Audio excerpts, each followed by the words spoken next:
বাসের সাঁকোতে ঝুঁকি নিয়ে স্কুলে যাতায়াত, উৎকণ্ঠায় অভিভাবকরা। চট্টগ্রামের ফটিকছড়ি উপজেলার দাঁতমারা ইউনিয়নের কাঞ্চনা সড়কে চলমান ব্রিজ নির্মাণ কাজের জন্য বিকল্প কোনো সড়কের ব্যবস্থা না থাকায় শিক্ষার্থীরা প্রতিদিন বাসের সাঁকো দিয়ে মারাত্মক ঝুঁকি নিয়ে পারাপার করছে। এতে অভিভাবকদের মধ্যে চরম উৎকণ্ঠা দেখা দিয়েছে। স্থানীয়রা জানান, নির্মাণাধীন ব্রিজের পাশে একটি বাঁশের সাঁকো দিয়ে শিক্ষার্থীরা প্রতিদিন স্কুল ও মাদ্রাসায় যাতায়াত করছে। একপাশে নিচু খাল, তার উপর সরু বাঁশের পথ, জীবনের ঝুঁকি নিয়েই পার হতে হয় তাদের।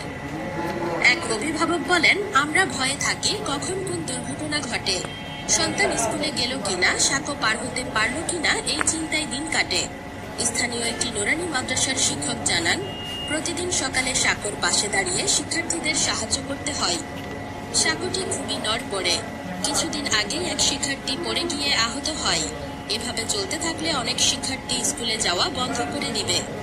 এ বিষয়ে জানতে চাইলে উপজেলা প্রকল্প বাস্তবায়ন কর্মকর্তার কার্যালয় সূত্রে জানানো হয়, ডাইভারশন সড়কের জন্য আলাদা কোনো বাজেট না থাকলেও জনগণের চলাচলের জন্য একটি নিরাপদ বিকল্প ব্যবস্থা গ্রহণ করা হবে।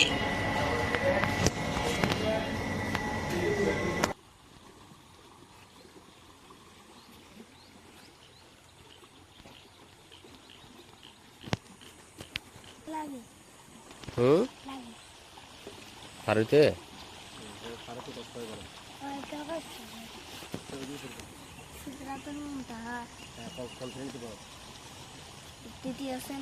কোন মাদ্রাসা?